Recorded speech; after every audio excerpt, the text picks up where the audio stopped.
بسم الله الرحمن الرحيم الحمد لله رب العالمين وصلى الله على محمد وآله الطاهرين. اللهم صل على محمد وآل محمد. We were saying that at the point that the prophets, Allah mentions in different places that they are قُلْ إِنَّمَا أَنَا بَشَرٌ مِثْلُكُمْ, we are humans like you. It is in a specific sense. And it doesn't mean that the prophets are like the other people in all aspects and they don't have any privilege over the other people. And Quran is not, and also Hadith is not supporting such an idea. We were reading and mentioning proofs for that. Another thing that can help us better understand this point is the concept of wilayah. Wilayah in Quran. Allah subhanahu wa ta'ala in Surah Shura verse 9 mentions أَمِ اتَّخَذُوا مِن دُونِهِ أَوْلِيَاءَ. Are those people to take awliya and wali, guardians other than Allah, while Allah is the only one who deserves to be wali. فَاللَّهُ هُوَ الْوَلِي. Allah is the only one who is a true wali, is a true guardian. You know, this guardian, what is the function of the guardian? وَهُوَ يُحْيِي الْمَوْتَى. And because of being guardian, because of being wali, he revives the dead. Apparently, this reviving the dead is not referring to the normal death that we know, the popular death that the person dies and the soul farewells the body. Because Allah is the wali for only believers. Allahu waliyul ladhina amanu. Allah is only the guardian of believers. وَالَّذِينَ كَفَرُوا أَوْلِيَاؤُهُمْ الطَّاغُوتُ. The rebels are the guardians and wali of the non-believers. So when Allah says Allahu huwal wali, Allah is the guardian, Allah is the wali, and through that guardianship, through that authority, He revives. To revive the dead in its ordinary sense, I mean the popular form of death, this is something that for all. We know that on the Day of Judgment, all people will be revived, to be Muslim or to be non-Muslim. Muslims will be revived to receive their rewards, and non-Muslims and evil people will be revived to receive their punishment. So, maybe that is the name of Muhyi of Allah that revives the dead on the Day of Judgment. The soul which has left the body will be turned back by the name of Muhyi. But the name of Wali is to revive the dead souls, the dead hearts. Allah is the guardian of believers only.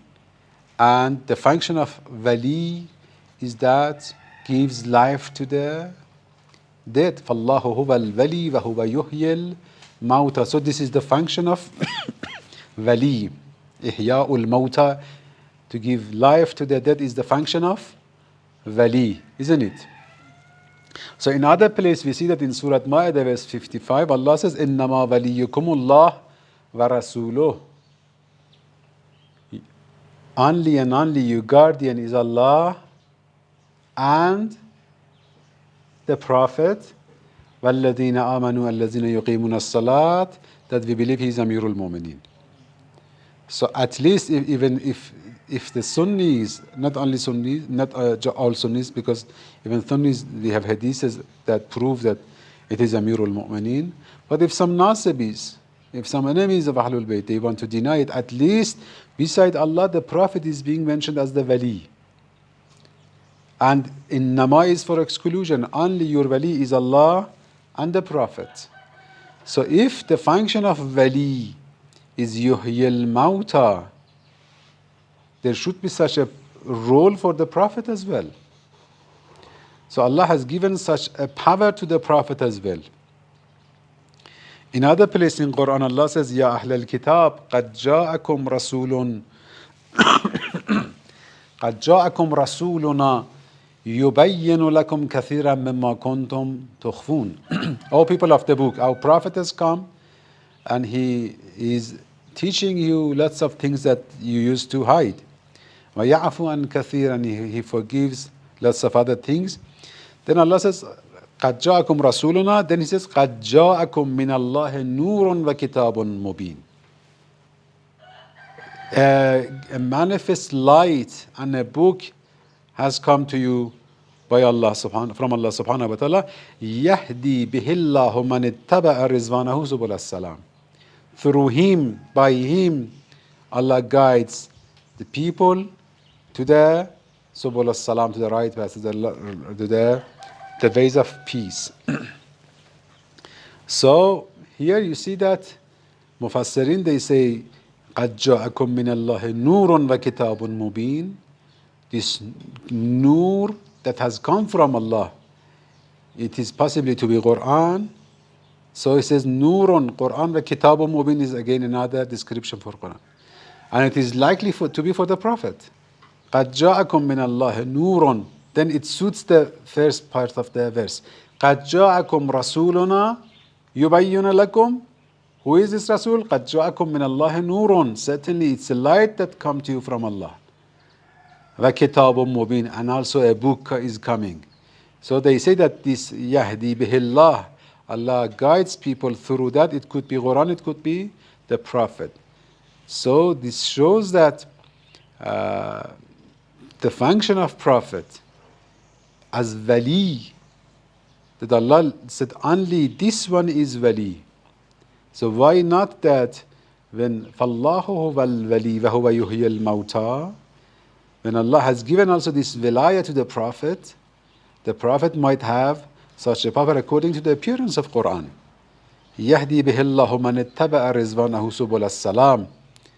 لِتُخْرِجَ, in other places Allah says, لِتُخْرِجَ النَّاسَ مِنَ الظُّلُمَاتِ إِلَى النُّورِ بِإِذْنِهِ.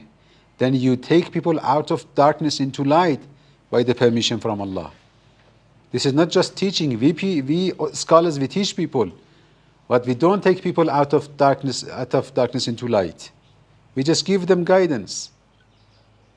And we as muballighin, this is not bi'iznillah. Allah didn't give us a specific izn and permission to do that. No, we just came and studied. Somebody went and became carpenter, somebody became a tailor. We became scholars, and now we are teaching people. So we didn't receive a specific izn and permission and leave from Allah subhanahu wa ta'ala. So this bi'iznihi is not the general permission that might be for other things. At least doesn't look to be like that. So when you look at the function of wilayah of the Prophet, wilayah itself can bring a specific capabilities and empowers Prophet with specific powers that others may not have. From among Shia scholars, there are few that they were influenced. One was influenced by Wahhabi ideology. He was known as to be the Wahhabi Shia, Sayyid Abul Fazl Burqai. And he was a preacher of Wahhabi ideologies. He had some background of political challenges. Anyhow, he chose a specific lifestyle, and he used to preach, even though he claimed that I'm Shia, still Shia, but he used to reject lots of Shia views, and even he translated some Wahhabi books. And so he was influenced by them. He is the person who claims that he rejects the wilayah, takwini, the creational kind of wilayah. And it's, in parentheses, you have to bear in mind that when you're talking wilayah takwini, the term which is coined is not that much old, might be 2 centuries. But the concept was there. I mean, the previous ulama, even though they didn't use the term wilayah takwini, but they used to believe in the concept. So the new terminology, so when we say that the terminology is new, it doesn't mean that the concept also is new. But they used to believe, when you look at the Hadithi books, you look at even though those people, some people may claim that this is qulub, anyhow the concept is there. So it shows that the concept is not new, whether you accept it or not, but the concept is not new. Even though the term wilayat takwini is a term which is used newly. I mean, is it clear? So there might be something which is there, but no, later on there, it could be given a specific terminology, a specific name. When you are today are giving a specific name to something, it doesn't mean that it came to existence from today. It was there, they used to believe in that, but now a new term is being used for that. So the concept was there, and the concept was to be believed in, and I said some of the scholars who are influenced by this Wahhabi ideology, like Abu Rqa'i, he came to say that the miracles which are done by the prophets is not their job, is not, but Allah did it. It's the job of Allah, and it is only to prove that these prophets are from Allah subhanahu wa ta'ala. And he says, even if we say that it is done by the Prophet, it is only for the limited occasion. It doesn't mean that he has the absolute power to do whatever. So at least to this extent, he accepts that we might accept that the prophets may have power, but to do that a specific job which is given permission by Allah. Another one is Sayyid Muhammad Hussein Fazlullah, the Lebanese scholar. He had a very apologetic approach, and also he used to say that his approach was very to sort of make Shia close to Sunnis, and whatever was accepted by Sunnis, in many cases he used to support it, even the Shahada of Lady Fatima Zahra in these stories, just to make, to remove the challenges. So he's not that much academic. I mean, at least the text is not supporting to what he used to say. Then he also rejects the idea of wilayat takwini.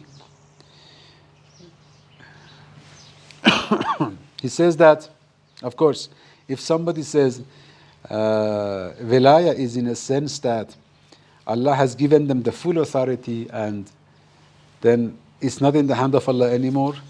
So Allah has given them, there is a kind of absolute empowerment. This is tafweez, and this is not acceptable, that we also believe in that. This is what we also agree with him. Then he says that Allah has given to the prophets and to imams a specific power, that they use it in their imama or in their prophethood, and they do some extraordinary things. And the point is that in these miracles, the prophets, they are not capable to do it by themselves. And this is the will of Allah, in a sense that they request Allah and Allah does it. So the function of the prophet or imam is only to request. We mentioned it in the story of Tawassul, if you remember. We said that yes, we also believe that when we ask for shifa, for example, from imam in Tawassul, or from the prophet, if the prophet makes dua, the imam makes dua for you. So when you say, oh Rasulullah, ya wajihan indallah, ishfa' lana indallah. So because you are respected by Allah, you ask Allah for me in this hajat that I have, in this need that I have. So it could be this, and also it could be istighatha. Istighatha means that you appeal to him. You say, oh Rasulullah, I want the shifa from you, but not seeing him independent from Allah, believing that Allah has given him such a power. Sometimes you ask Allah to give shifa to heal my sickness, my disease, my illness.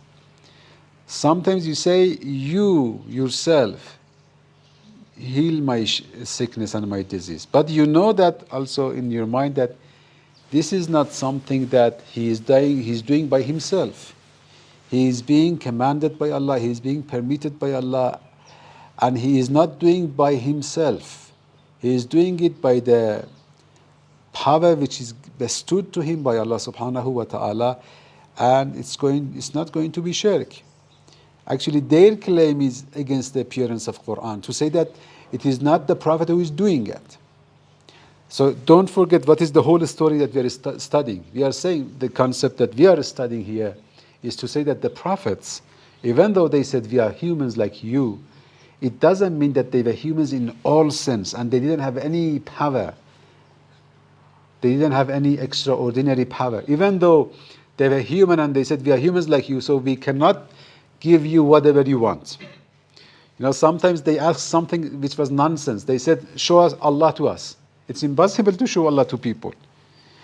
Or sometimes they said something which is harmful. They said, make the heaven to collapse on the earth, then the whole earth to be exploded. This is nonsense. Or sometimes they asked things that even if the prophets were about to bring, it wasn't to support their prophethood. They said, if you are a prophet, so show us a big garden with lots of trees. So if the prophet was about to show them a big garden, they say, okay, you are a rich person. So if it is going to be a sign of a prophethood, so all these aristocrats, rich people, they are prophets. So the request was not reasonable. In these occasions, the prophets didn't accept the request that they had for miracle. And they said, we are humans like you, means that we do things that Allah has permitted us. But it doesn't mean that the prophets didn't have any power. When we look at Quran doesn't support the idea to say that the prophet was not involved. The prophet just asked and Allah did everything. Look at the verse in Surah Al-Ma'idah, verse 110. Allah subhanahu wa ta'ala is talking to Isa alayhi salam. إِذْ قَالَ اللَّهُ يَا إِيسَى ابْنَ مَرْيَمَ. When Allah said, oh Isa, اذكر نعمتي عليك وعلى والدتك. Remember my blessing to you and to your mother. As أيدتك بروح القدس. I supported you by روح القدس. روح القدس was with you. This روح القدس is important. When روح القدس is there, the support of روح القدس comes, then you can do extraordinary things. What was that? تكلم الناس في المهد.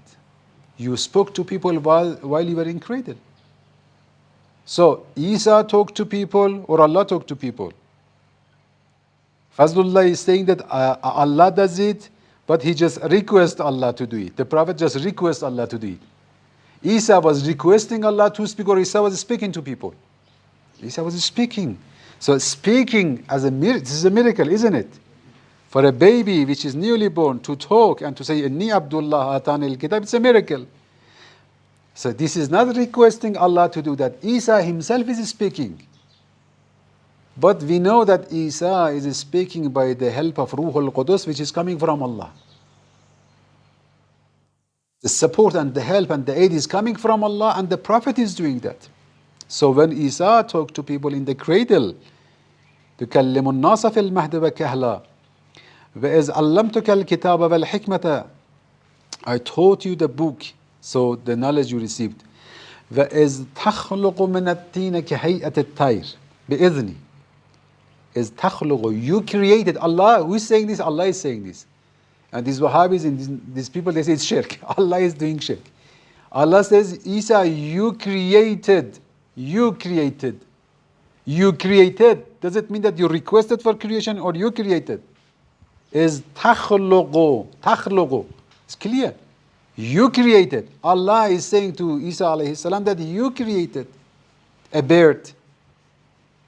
But بإذني, by my permission. Is تخلق من الطين كهيئة الطير بإذني. You created a bird out of a clay. You blew it to it, it turned a real bird into a real bird. So تخلق is تكلم. You spoke to people. تخلق, you created. فتنفخ فيها فتكون طيرا بإذني. Then you blew into it, it turned into a real bird. You blew into it. You breathed into it. وَتُبْرِئُ الْأَكْمَهَ وَالْأَبْرَسَ بِإِذْنِي. You healed the blind and the leper by my permission. Who healed? Allah or Isa? Isa. تُبْرِئُ. Tubru is clear. You're doing ta'wil, you're doing tafsir batani. They accuse us of tafsir batani. They do tafsir batani themselves. This is very clear that Allah says you healed. You created. وَإِذْ تُخْرِجُ الْمَوْتَى. تُخْرِجُ الْمَوْتَى means you revived the dead. You came to a dead person, you revived him. So you are muhyi. You give ihya. You didn't ask me to do ihya. You did it. You did it by yourself. But بِإِذْنِي, by my permission. وَإِذْ تُخْرِجُ الْمَوْتَى بِإِذْنِي. And to the rest of the verse. So you see that to say that the Prophet has no influence here is just asking Allah, is against Quran. To say that the Prophet is not capable to do something which is extraordinary is against Quran. Allah is very clear in this. All the verbs are being ascribed to Jesus alayhi salam in this verse, to Isa alayhi salam.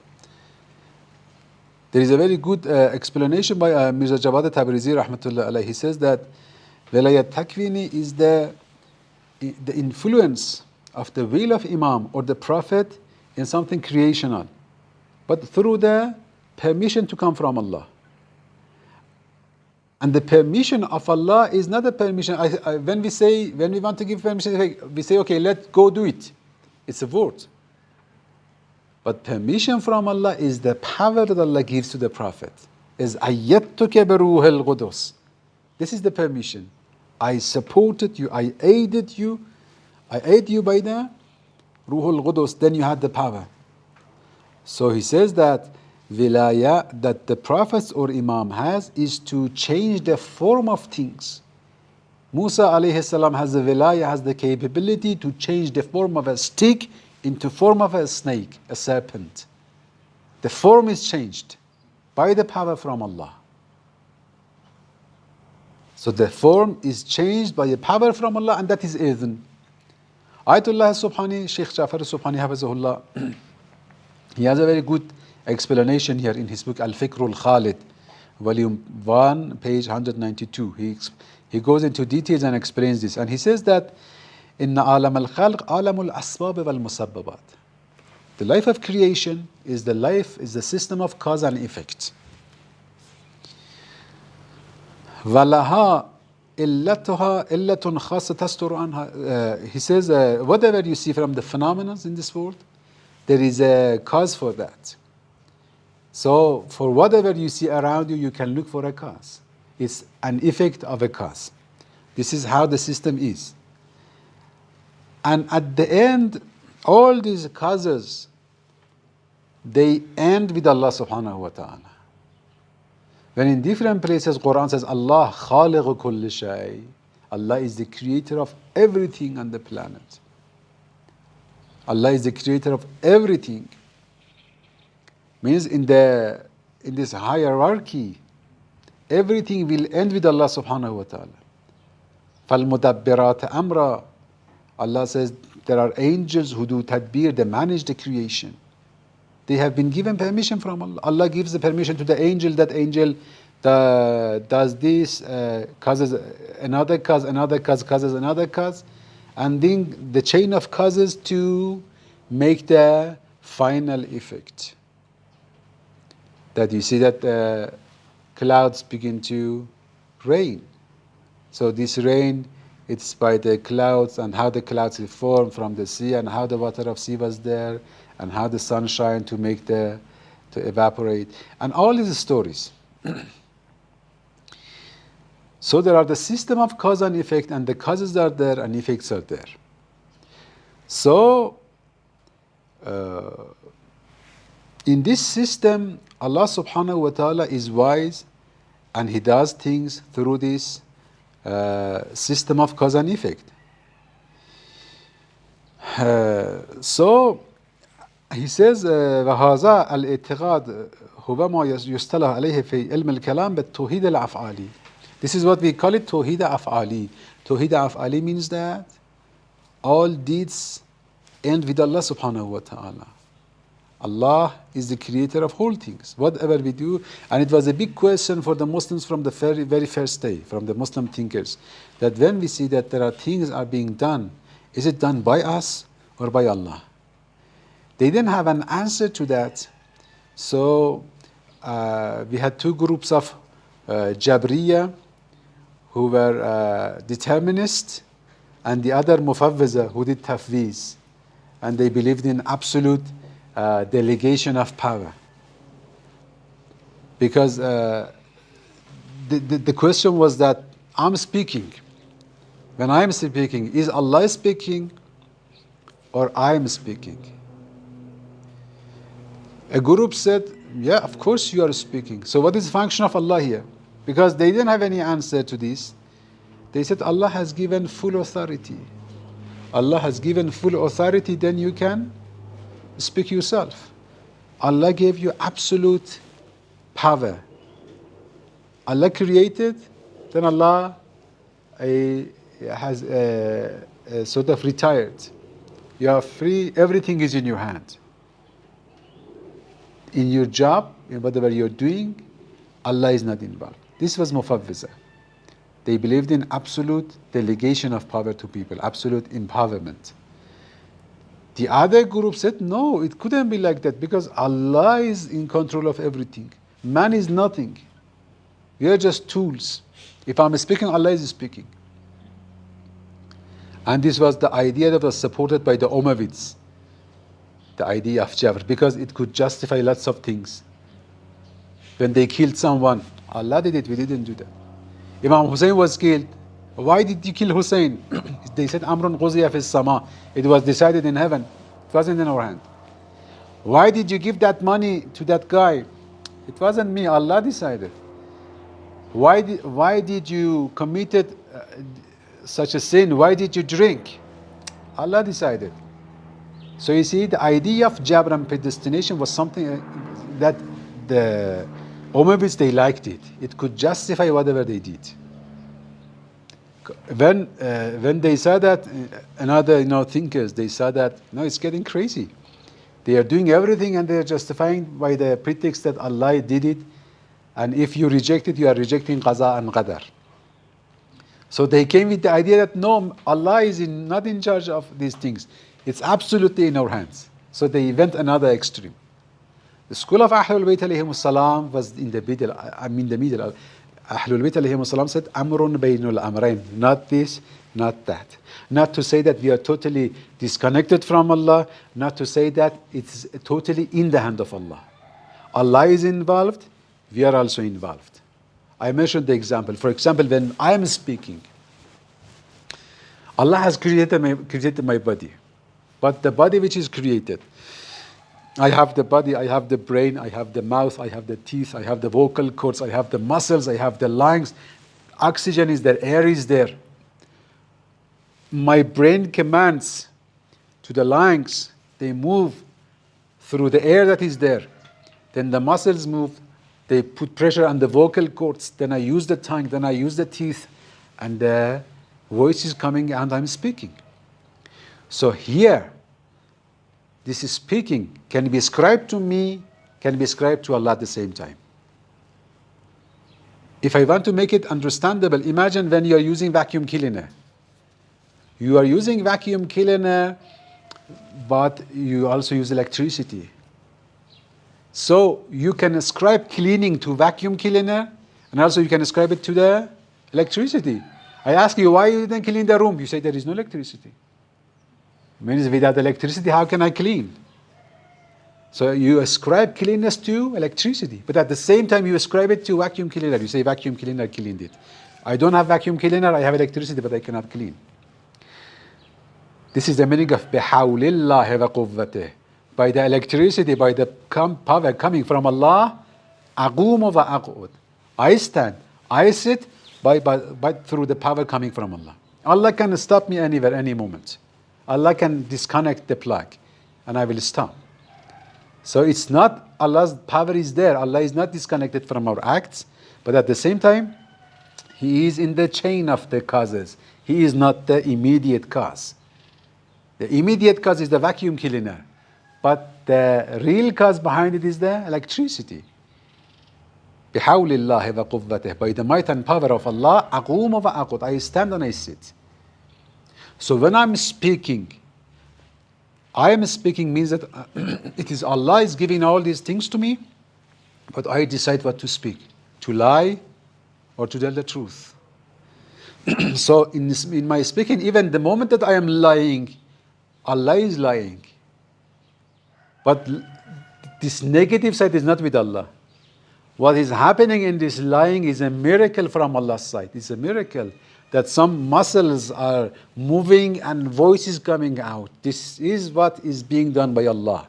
This is the power being given to me by Allah. But the idea that Allah has given me the free will and I'm misusing the free will to put fake and false news instead of the truth, this is my decision.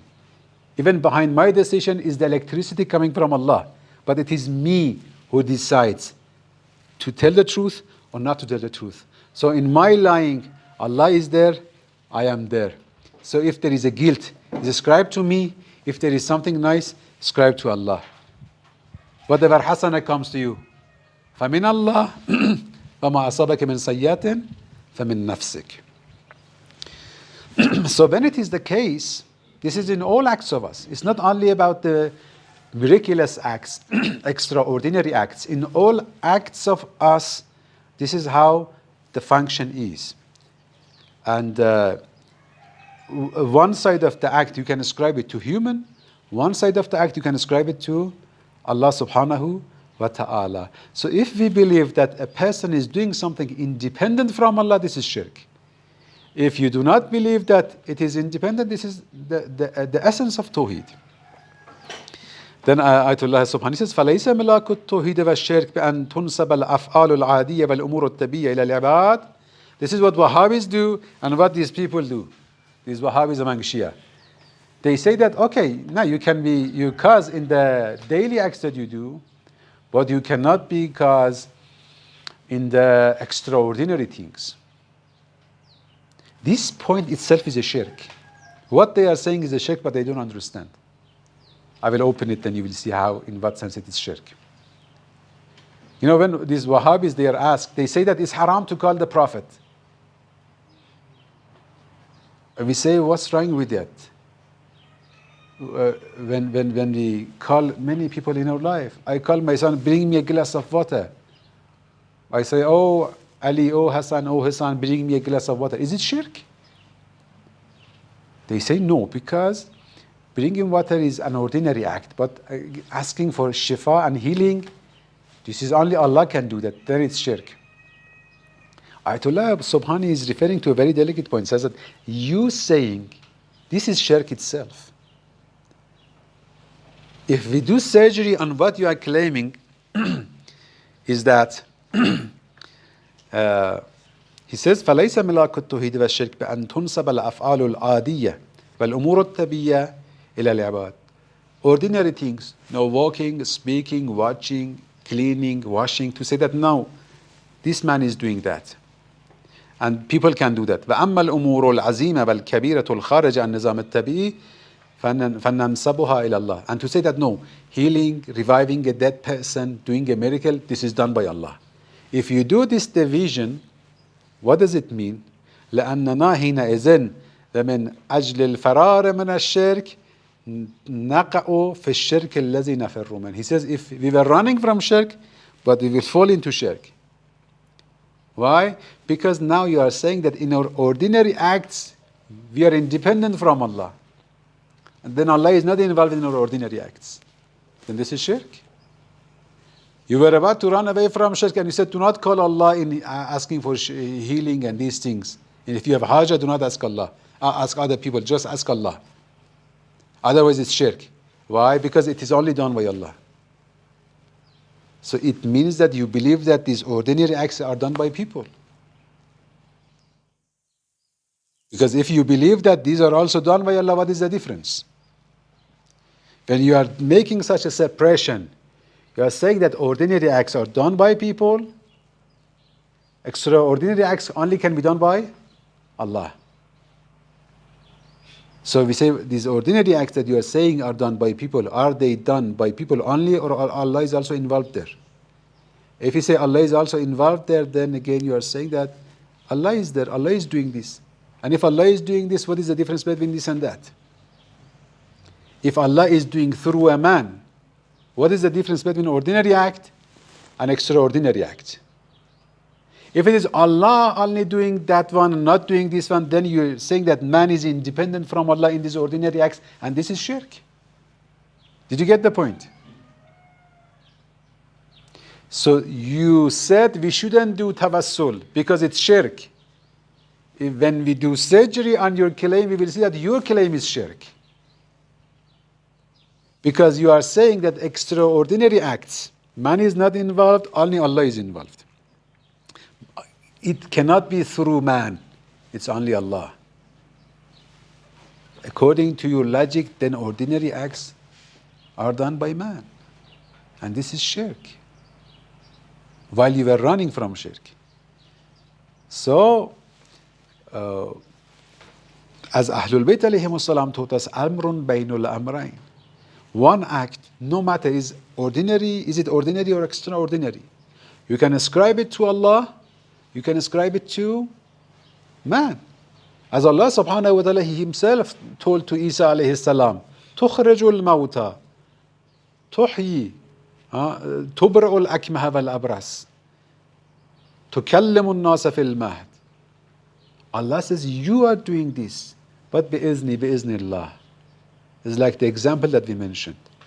Even though the act is extraordinary, but you are doing it, but you are not doing it independent from Allah subhanahu wa ta'ala. You are doing it by the help to come from Allah subhanahu wa ta'ala.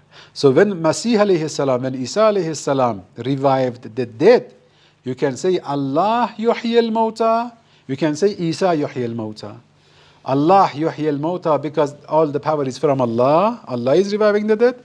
You can say Isa yuhyi al-mawta means that Isa was the immediate cause to revive the dead by the help to come from Allah. As Allah subhanahu wa ta'ala talks about the angels of death. Allah yatawaffal anfusa hina mawtaha. Allah is the one who takes the souls at the moment of death. So who is taking the souls? Allah.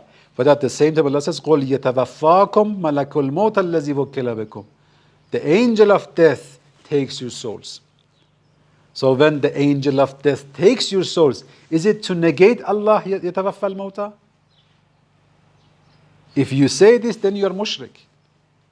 So what is the justification of these two verses? Allah takes the souls or the angel takes the souls? The angel takes the souls by the permission from Allah subhanahu wa ta'ala. They are like soldiers of Allah, like army of Allah, whose responsibility is to take the souls. There are angels whose responsibility is to make the clouds to rain or to do this, to do that. فَالْمُدَبِّرَاتَ أَمْرًا. And some of them, they have the responsibility to take the souls. But they are doing under the command of Allah, under the permission to come from Allah, and it has nothing to do with shirk. So, Ayatollah Subhani also refers to this very delicate point that this idea that man cannot do extraordinary thing, he says, لقد أثيرت هذه الشبهة خلال القرنين الأخيرين اللذين ازدادت فيهما حركة المستشرقين لدراسة الإسلام. He says that when we look at the history of Islamic thought, we see that this is something that maybe two centuries was spread among the Muslims by the Orientalists, by having that positivist, secular approach to the science, and then the influence was there. Even inshallah we will talk about ulama-e abrar, the concept that it has been raised by one of the scholars in the America, Sayyid Hussein Mudarrisi. He wrote a book, then that book became the manifestation and manifesto for the such a claim that imams are just scholars, simple scholars. They are not more than simple scholars. It is rooted in this understanding that he also himself says that I just wanted to write a book that is going to be accepted in the academic arena in the West, in America. So you are going to write something that they like it in their framework. You are not writing according to Islamic creed. You are not writing according to Islamic text. Yeah, according to them, academic is something which is secular. Academic is something that has nothing to do with God. So they are blind. They have only one eye that sees the secular, material aspect of things. But we, in Islam, in the school of Ahlul Bayt, in the Sunnah of the Prophet, we are taught to, as the Prophet said, Ilahi arinil ashya'a kama hiya. Oh Allah, show me the things the way they are. I want to see the things the way they are. If something is really created by Allah, if something is really a miracle, I want to see the miracle as a miracle. But they say, no, sorry, miracle is not accepted. You have to justify it, explain it in a very secular way. But this is a miracle. No, we don't accept it. So you are blind. You just see one side. Whatever they call it academic has only one eye, which is materialistic eye. But we have two eyes. Materialistic eye and the spiritual eye. We want to see the both aspects of mulk and malakut. We want to see the things the way they are truly